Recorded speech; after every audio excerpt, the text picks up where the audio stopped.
Hey everybody, I'm forewarned meteorologist Paul Hagen here in the Weather Center with another update on our winter weather potential, and we still have to use the word potential because this is going to be one of those typical mid-state winter storms where it's boom or bust. Some place around Middle Tennessee and Southern Kentucky is pretty likely to get a lot of snow over the next 48 hours.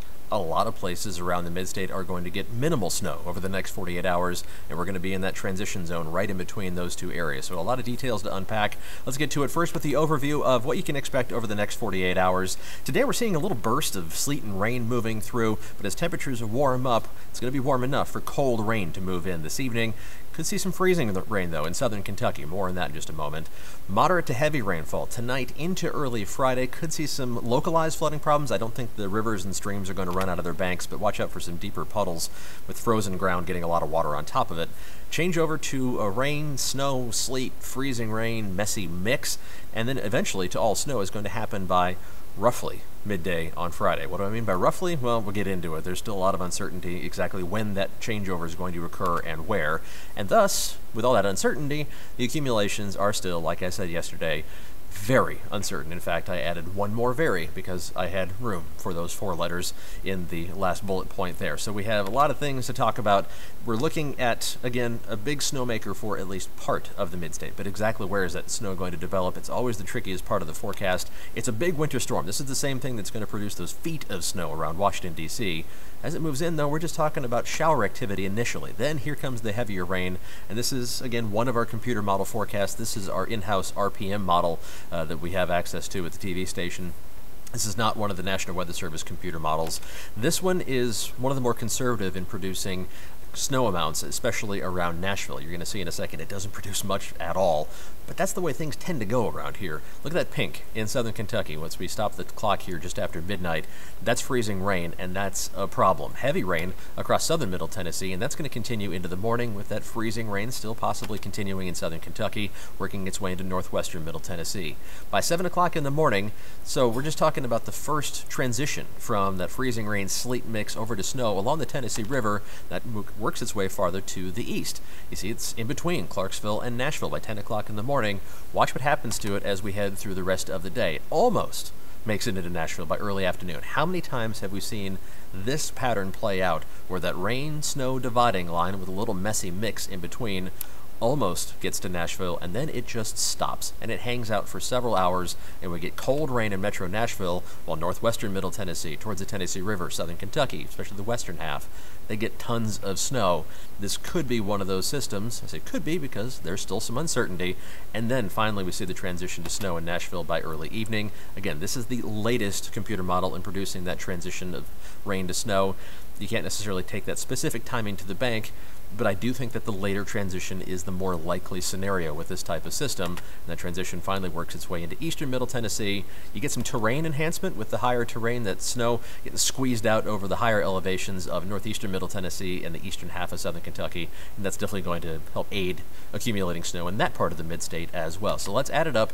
This is just the computer adding up the snow. I haven't moved these contours around whatsoever. This is just the raw data. We'll get into the kind of ensemble look, putting together all the information in just a couple of minutes, but this is the pattern, and the pattern is the most important part to look at. Look how fast it goes from virtually nothing. That first shade of blue is basically a slushy dusting of snow, and then it ramps up to an inch, couple inches, 2 to 4 inches, and then all the way up to 10 to 12, even a foot plus of snow as you head into the northwestern corner of the mid-state. If you live in that part of the mid-state, you don't necessarily need to go out and stock up on everything you need to ride it out for a few days, but you're in the part of the area where it's more likely for snow to accumulate. Before the snow happens, though, southern Kentucky, you do have to worry about ice accumulations. We're talking about the potential of a quarter inch, maybe a little bit more, of ice accumulation in southern Kentucky and along the Tennessee-Kentucky state line. That's a bigger concern because you don't want the power to get knocked out before all of that snow starts to fall. This is one of the issues that I'm a little bit concerned about as we head into tonight and early tomorrow morning. So again, that's one version of one computer model. It's not set in stone. It's going to be right. There are others that are faster. There are others that are slower. One of the models that handled the last system yesterday very accurately, for the most part, they're never perfect, is the North American model. This is one of the National Weather Service's models, and this is how it simulates things as we head through the next 48 hours. So this is 6 o'clock in the evening today. See the showers moving into southern Middle Tennessee, the rain becoming more intense by midnight, and there is that ice along the Tennessee-Kentucky state line. It even produces more freezing rain on the Tennessee side of the border, mixed with a little bit of sleet as well, into the early hours of Friday morning. Stop the map here. This is 6 a.m. Friday. You see some similarities. All rain for much of the mid-state. A lot of freezing rain in southern Kentucky still. Some differences. It's not producing any snow yet, even along the Tennessee River. We'll wind the clock forward just 3 hours, and all of a sudden the whole thing has flashed over to mostly snow, including around Metro Nashville. That's going to have a hard time sticking, though, because temperatures, that's the blue line here that I'm tracing with the mouse, that is the freezing line. You're still going to be above that in Nashville, so it's going to have a hard time sticking. Let me back the clock up just a little bit here, get us back to where we need to be. And as we head through the rest of the day, we're going to be seeing that snow continuing. Again, according to this one particular computer model, with the flurries moving off the Cumberland Plateau by Saturday morning, and it's done. How much snow accumulates? Well, let's check out that part of the forecast. This is what it adds up.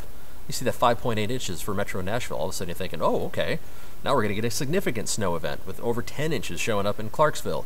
But keep in mind, this is total snowfall. That is not the computer estimating how much of that melts, how much of it mixes with sleet or freezing rain or just plain old cold rain. All those factors attenuate how much snow actually accumulates, and so a better measure is snow depth, and that's what this is measuring. Still shows about 2 inches of accumulation around Nashville itself, slightly less, and then almost a hole in the whole system here as you look into southeastern Middle Tennessee with very little accumulation. Now, these types of systems, there's always a lot of really uncertainty surrounding exactly how it's going to shape up. There's usually a band of very heavy snow on the northwestern side of the center of the storm system. We call it a deformation band. There's also usually a dry slot, a pocket of dry air that gets sucked up into this thing. You see the model simulating that in southeastern Middle Tennessee, but these contours can wiggle around. If this storm system goes a little north, a little south, that means some big changes in the overall forecast. Looking at the Storm Prediction Center's ensemble model, this is where the 700 millibar low, that's as you head farther up in the atmosphere, this is the one we look at on the north side of that circle is where you want to be if you want to pick up some heavily accumulating snow, and that kind of wobbles it around, takes a little bit of a southward jog, and the farther northwest you go within the mid-state into southern Kentucky, that's where the more favored area is going to be. Again, these ensemble forecast models put together about 24 different versions of the computer forecasts and kind of come up with a median solution. And what they come up with in terms of snow, we'll animate this as we go forward, and it's a pretty middle ground solution with not much in southeastern Middle Tennessee, around an inch or two for Metro Nashville, and it ramps up rapidly into the possibly more than 6-inch range as you head into the western half of southern Kentucky. This computer model also pushes the freezing rain just a little bit farther north out of our counties in southern Kentucky, but this would be bad news for those areas just outside of the channel for viewing areas. We got a lot to keep our eyes on there, and we're going to have to just continue monitoring that as we head through the next 24 hours, specifically how it develops.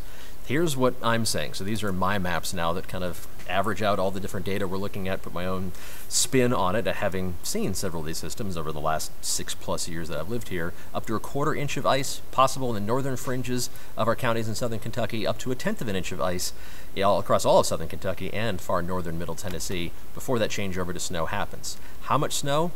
I'm sticking with 1 inch, maybe 2 for Metro Nashville. If I had to gamble, if gambling on weather was legal, I would absolutely hammer the under on that, because I think we are going to see that slower transition. Doesn't mean it's necessarily going to happen this way. We still have to evaluate a lot of data before this comes in. We've got about 24 hours before that transition to snow is happening across the mid-state. Heavier amounts farther to the northwest, especially as you head up into the western half of southern Kentucky. Notice how tight that transition is between less than 1 inch and then 6 to 8 inches or even more than that.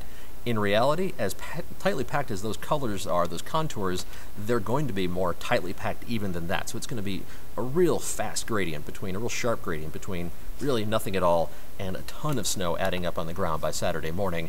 National Weather Service has issued a winter storm warning for the majority of the mid-state. They're estimating 3 inches of snow for Nashville. Again, I'm betting significantly less than that for Metro Nashville itself, and then lower amounts in southeastern Middle Tennessee, but the numbers up around Clarksville, Dover, those do look reasonable to me at this point. Here's that winter storm warning that's in effect, winter storm watch for southern Middle Tennessee, but again, within that pink shaded area, it means accumulating snow is more likely, but it's not guaranteed. Watch us on social media, our newscasts. We'll have updates for you as this whole situation unfolds.